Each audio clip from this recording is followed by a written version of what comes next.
Olá, esse é mais um Tendências da Política, uma parceria entre o Broadcast Político e a Tendências Consultoria. Comigo, Rafael Cortez. Rafael Cortez, a gente teve um final de semana aí, desde o feriado aqui em São Paulo, né? Bem turbulento, né? Com uma crise entre poderes aumentando aí, né? O nível dessa crise, judiciário contra Bolsonaro, Bolsonaro contra o Legislativo, Legislativo contra Forças Armadas, enfim, o clima está bem quente. O que a gente pode esperar disso, Rafael? Vai ter algum ânimos apaziguados aí ou o negócio vai continuar fervendo essa semana? Bom dia, Gustavo, a todos que estão nos ouvindo. Não falta enredo, né? Tem um emaranhado ali de separação. O que está acontecendo de fato? Você tem briga dentro da política, expresso ali no movimento em torno do líder do governo, Ricardo Barros. Você tem um conflito entre governo e militar, sobretudo na relação do presidente com o general Mourão. E você tem os militares olhando com alguma desconfiança para os movimentos da CPI. Então, no fundo, o que a gente precisa tentar entender e destrinchar é o que isso importa para duas discussões.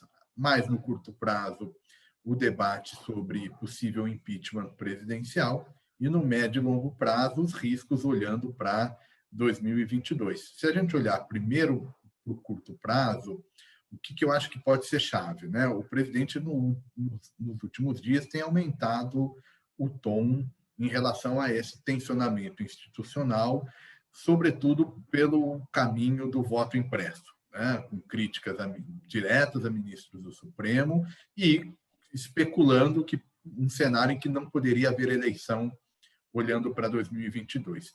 O que ele está fazendo? Eu acho que tem ali um sinal de uma percepção de que o capital político dele é mais baixo do que ele imaginava. Então, acho que isso é um movimento que parece mostrar que esse caminho não vai ter lugar no Congresso. A gente viu os partidos, olha, não vamos por aí em relação ao voto impresso. O que, em tese, né, poderia dizer, bom, então as instituições estão meio controlando e vão limitar esse cenário mais turbulento.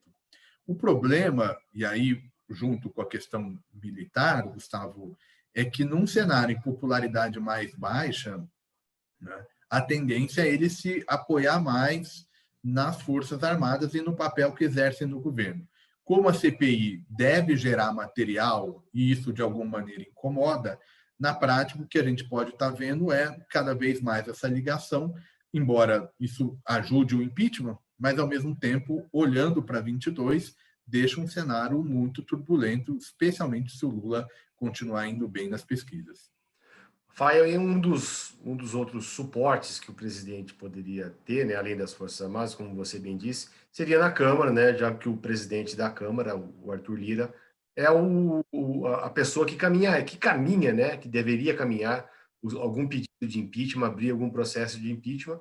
O Arthur Lira, pelo menos por enquanto, mostrou que não deve fazer isso. Além disso, a gente tem aí, paralelamente, o começo das discussões do orçamento de 2022, que o Centrão deve, como fez no ano passado, para esse ano, controlar também.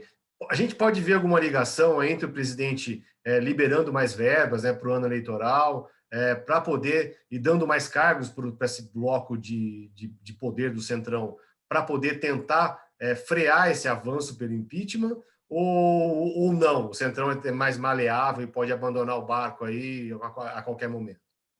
Gustavo, acho que é perspicaz a sua sugestão e acho que até nem limitaria a ideia do abandono do barco, que isso realmente pode ocorrer, mas antes disso, por que não encontrar espaços mais volumosos e mais confortáveis no desenho da peça orçamentária de 2022? Então, para quem está nos ouvindo, isso tudo pode se traduzir na ideia de que aquele espaço do teto, né, gerado por uma inflação mais alta em 21, sobretudo no primeiro semestre, isso liberando um pouco mais de recursos para o ano eleitoral, ele facilmente pode ser preenchido nessa lógica de um governo fraco, negociando com atores chaves, inclusive para manter o próprio mandato, né? E olhando do ponto de vista do Arthur Lira, o cálculo é o seguinte: bom, nós vamos ganhar mais, né, com com o governo enfraquecido, então não vamos dar esses passos, ou em algum momento vamos seguir, vai ser incontrolável, né? As pesquisas estão mostrando majoritariamente o apoio pró-impeachment, mas ainda muito tênue do quando foi lá atrás. Então, acho que na prática, enquanto esse problema não se resolve, o orçamento é que vai pagar o pato. Num primeiro momento, agora com a LDO, pode até ajudar dando o recesso e acalmando um pouco as coisas, mas a tendência é que a gente tenha de novo uma luta orçamentária muito complicada e aí percepção de risco mais elevada chegando no radar. Legal. Rafael Cortes, muito obrigado mais uma vez pela participação aqui no Tendências da Política. Muito obrigado ao Cláudio da Luz, que está fazendo a nossa ponte, a nossa edição final. E muito obrigado a todos que acompanharam mais um Tendências na Política aqui no Broadcast Político.